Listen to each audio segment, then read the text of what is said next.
N'avez-vous jamais rêvé de construire votre propre royaume, de créer votre propre monde pour faire les choses comme vous en aviez envie? C'est ce qu'a fait un Italien nommé Giorgio Rosa en créant sa propre île dans la mer Adriatique, l'île de la Rose. Pourquoi a-t-il fait ça? Comment? Était-il seul? Était-il fou? Qu'en est-il de cette île aujourd'hui? Pour vous raconter cette histoire incroyable, je serai accompagné de Poisson Fécond qui parraine ce premier épisode. Bienvenue dans le cabinet Curious.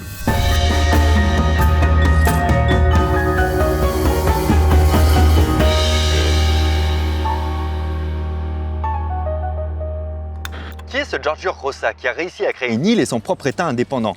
Giorgio Rosa est né en 1925 à Bologne. Il devient ingénieur en mécanique avec un petit grain de folie, mais également beaucoup d'intelligence. Un homme qui a soif de liberté et qui rêve de créer son propre espace avec ses propres règles. Son idée insolite de créer son propre État indépendant germe en 1956 lorsqu'il considère que les États-Unis ont réduit l'Italie à l'état d'esclavage. Il explique dans ses mémoires son souhait, son désir de créer un endroit où la liberté existe vraiment. L'idée m'est venue de faire une île où la vraie liberté était, où les gens intelligents pouvaient avancer et où les ineptes étaient chassés. Et là, j'ai étudié la situation et j'ai trouvé la possibilité de construire une île. Mais techniquement, comment a-t-il pu créer une île au milieu de rien? Et avec quels moyens techniques? Eh bien, c'est la grande question. Pendant plusieurs années, Giorgio vagabonde dans la région à la recherche du lieu idéal pour concevoir son pays utopique. Il choisit une zone de construction à 12 km au large de Rimini, à peu près à 20 minutes des côtes en bateau. L'endroit n'est pas choisi au hasard car il est à 500 mètres des eaux territoriales italiennes. Giorgio est dans son bon droit puisque cette zone, comme toutes les eaux internationales, n'appartient à personne. Bon, même s'il rencontre quelques problèmes techniques et financiers, Giorgio ne se laisse pas abattre et commence la conception d'une île en 1964. Une construction pas simple, qui prend beaucoup de temps en raison des conditions météorologiques peu idéales. Pour concevoir la structure de son île, Giorgio va faire preuve d'une ingéniosité hors du commun. Conscient qu'il n'est pas en mesure de faire une île avec du sable, il se met dans l'idée de créer une plateforme sur l'eau, soutenue par des colonnes en acier. Sauf que transporter des tubes en acier en pleine mer, c'est très cher et c'est très compliqué. Mais Giorgio a une idée révolutionnaire. Il comprend que les colonnes, lorsqu'elles sont creuses, peuvent flotter sur l'eau. Et du coup, il n'y a plus qu'à les laisser flotter pour les tracter et ça coûte rien. Et donc il peut, par ce moyen, transporter les colonnes de sa structure jusqu'à la zone de construction. Une fois arrivé, Giorgio libère les colonnes et fait en sorte qu'elles se remplissent d'eau pour couler, reprendre du poids et se poser sur le fond de la mer, pour poser les fondations qui soutiendront son état de liberté. Bon, on n'est pas tout à fait sur une île paradisiaque avec du sable et des cocotiers, n'est-ce pas Fabien? Évidemment, la plateforme ne passe pas inaperçue, notamment auprès des autorités de la capitainerie de Rimini qui demandent immédiatement l'arrêt pur et simple des travaux. Et pour comprendre pourquoi, il faut savoir que certaines zones avaient été attribuées précédemment à ENI, la Société nationale italienne des hydrocarbures. Giorgio reçoit donc ses premières menaces. Mais les menaces ne l'arrêtent pas. Il continue sa construction jusqu'à ouvrir son île au public à l'été 1967. Même s'il reste encore beaucoup de choses à créer, il est possible de la visiter. Il continue les améliorations au fur et à mesure du temps. Et cette plateforme de 400 mètres carrés, trônant à 26 mètres au-dessus du fond de la mer, est prête à accueillir des bâtiments et même un deuxième étage pour doubler l'espace disponible. Giorgio commence petit à petit à installer des éléments sur son île comme un restaurant, une boutique de souvenirs ou encore un bureau de poste. Rappelez-vous que comme sa plateforme est dans les eaux internationales, elle se trouve en dehors des lois de l'Italie et n'a besoin d'aucune autorisation pour ses aménagements. C'est à ce moment précis que les ennuis vont commencer. La plateforme commence à attirer l'attention de la population italienne jusqu'à amener des personnes de toute l'Europe. L'île fait la une des journaux et devient un véritable lieu de tourisme, un lieu propice à faire la fête principalement. Le souhait de Giorgio est que son île puisse être reconnue par l'ONU pour devenir une île indépendante. Mais rien ne va se passer comme prévu. Lassé d'attendre, Giorgio s'autoproclame donc indépendant le 1er mai 1968. L'île devient une micronation où il crée son propre gouvernement.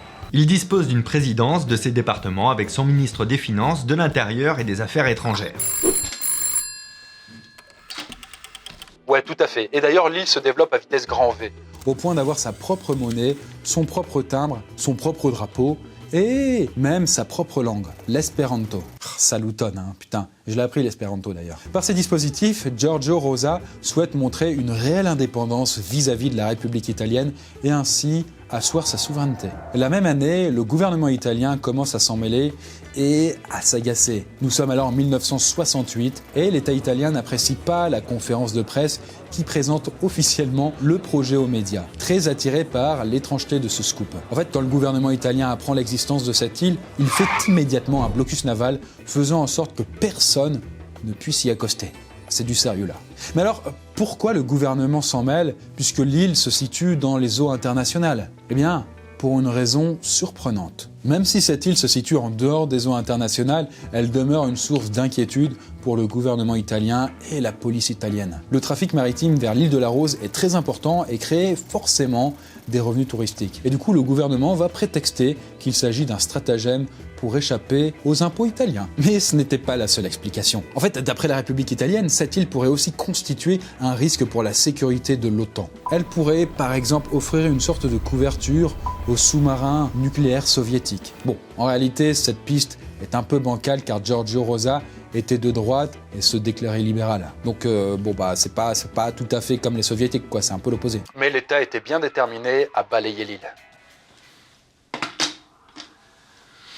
Le gouvernement veut alors détruire l'île coûte que coûte. L'armée rentre en jeu et 55 jours seulement après la déclaration de l'indépendance de l'île de la Rose, les soldats assiègent la plateforme, qui à l'époque n'avait qu'un seul habitant, un naufragé qui s'y était installé après une tempête. Giorgio s'oppose activement contre cette prise de pouvoir et envoie un télégramme au président de la République italienne de l'époque, Giuseppe Saragat, sans recevoir de réponse. Dans les semaines qui suivent, Giorgio recevra néanmoins de nombreuses propositions de rachat qu'il refuse toutes inlassablement.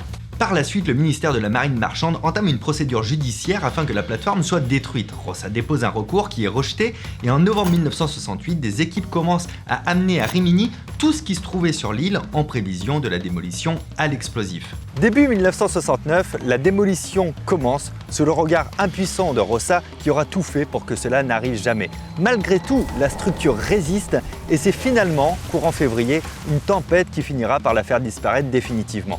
Un bouleversement pour Giorgio Rosa, qui dit avoir ressenti la même douleur que si on avait tué un membre de sa famille ou l'un de ses proches. Exactement, Fabien. Et au final, la République de la Rose n'a jamais été reconnue comme étant un État à part entière. D'ailleurs, cette affaire est unique en son genre.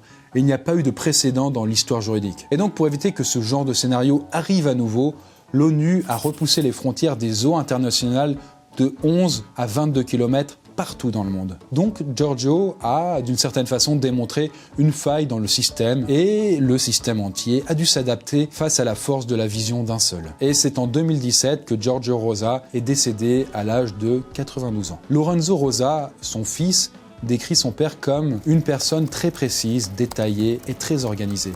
Un ingénieur dans un sens presque allemand du terme. Sauf que pour cette petite veine de folie qui l'a conduit à vouloir se construire une plateforme, puis à en faire un État hors des eaux territoriales, ce qui en quelque sorte faisait de lui le prince des anarchistes. Rosa a accepté peu avant sa mort que son histoire soit adaptée en film. L'incroyable histoire de l'île de la Rose. Si vous souhaitez en découvrir plus sur Giorgio Rosa et son île utopique, je pense que vous adorerez le visionner. Bon, après il y a de grandes libertés entre le scénario et la véritable histoire, mais le film reste passionnant. Et je peux vous l'affirmer puisque je l'ai vu moi-même et c'était vraiment kiffant. N'hésitez pas à me partager des idées de sujets insolites dont vous avez envie que je parle dans un prochain cabinet Curious. D'ailleurs, dites-moi ce que vous en pensez de ce nouveau format et de ce nouveau décor. Merci à Poisson Fécond d'avoir participé au premier épisode. Je vous invite à découvrir sa chaîne passionnante et frétillante d'idées. D'ailleurs, nous avons sorti ensemble une vidéo aujourd'hui sur sa chaîne sur d'autres utopies insolites, un petit peu comme l'île de la Rose. Si vous ne me connaissez pas, je m'appelle toujours Fabien Licard, pas Sébastien. Pas Olivier, mais bien Fabien Licard. Merci à vous qui likez cette vidéo et vous pouvez vous abonner à cette chaîne si vous le souhaitez, c'est gratuit, en activant la cloche, ça aide toujours. Vous trouverez ici une autre vidéo sur d'étranges histoires sur l'intuition et ici une vidéo sur les paradoxes visuels. Prenez soin de vous, à très bientôt, ciao.